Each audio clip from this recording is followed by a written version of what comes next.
Hello বন্ধুরা, কেমন আছেন সবাই? আমি অনন্যা, আপনাদের সবাইকে স্বাগতম জানাচ্ছি অনন্যাস রেসিপিস অ্যান্ড ব্লগ চ্যানেলে। আজ আমি ডিম ও সুজি দিয়ে সন্ধ্যাবেলার একটি সহজ নাস্তার রেসিপি শেয়ার করছি। এর জন্য প্রথমে আমি একটা বাটিতে নিয়ে নিচ্ছি 2টা ডিম। এরপর দিয়ে দিব হাফ কাপ পরিমাণে চিনি।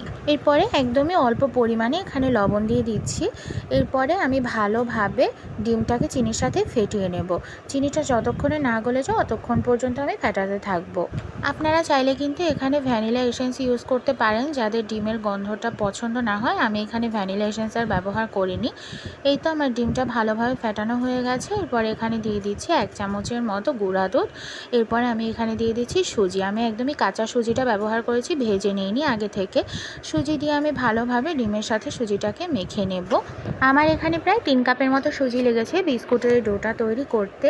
এই তো সুজি দিয়ে আমি ভালোভাবে ডিমের সাথে সুজিটাকে মেখে নিয়ে এই ডোটাকে 5 মিনিটের জন্য রেস্টে রেখে দিয়েছিলাম। 5 মিনিট পর আমি ঢাকনা সরিয়ে নিচ্ছি।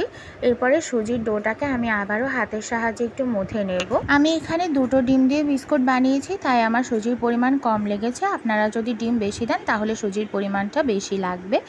এরপরে আমি হাতে অল্প একটু পরিমাণে তেল মেখে নিয়ে সুজির বিস্কুটগুলো বানিয়ে নেব। একদমই সহজভাবে বানাচ্ছি। আমি হাতে অল্প একটু পরিমাণে সুজির ডো নিয়ে ঘুরিয়ে ঘুরিয়ে গোল গোল পাকিয়ে বিস্কুটের মতো শেপ দিয়ে দিচ্ছি। আপনারা চাইলে কিন্তু এই পর্যায়ে চামচ দিয়ে দাগ কেটে কেটে ডিজাইনও করে নিতে পারেন। আমি আর করিনি, আমি একদমই সহজভাবেই করেছি।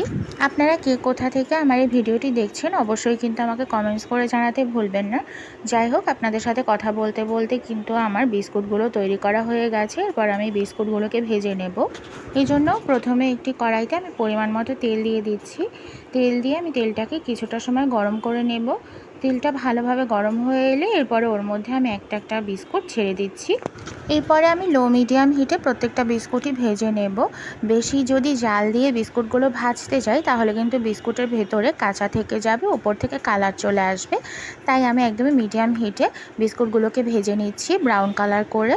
সুজির বিস্কুটগুলো কিন্তু আমার ভাজা হয়ে গেছে। আমার পছন্দ মতো ব্রাউন কালার কিন্তু বিস্কুটে চলে এসছে। এরপরে এই বিস্কুটগুলোকে আমি তেল ছেঁকে একটি ঝাঁঝরির সাহায্যে তুলে নিচ্ছি। চটজলদি সন্ধ্যাবেলা চায়ের সাথে খাওয়ার জন্য একদমই পারফেক্ট একটা স্ন্যাক্স। আমার বিস্কুটগুলো কিন্তু সব প্লেটে তুলে নেওয়া হয়ে গেছে। এই তো আমি বিস্কুটগুলোকে একটি প্লেটে সাজিয়েও নিয়েছি। কেমন হয়েছে আমার বিস্কুটগুলো অবশ্যই কিন্তু আমাকে কমেন্টস করে জানাতে ভুলবেন না। আমার ভিডিওটি যদি আপনাদের ভালো লেগে থাকে তাহলে কিন্তু অবশ্যই আমার চ্যানেলটি সাবস্ক্রাইব করে বেল আইকনটিও প্রেস করে রাখবেন। আজকের মতো এই পর্যন্তই। ভালো থাকবেন সবাই।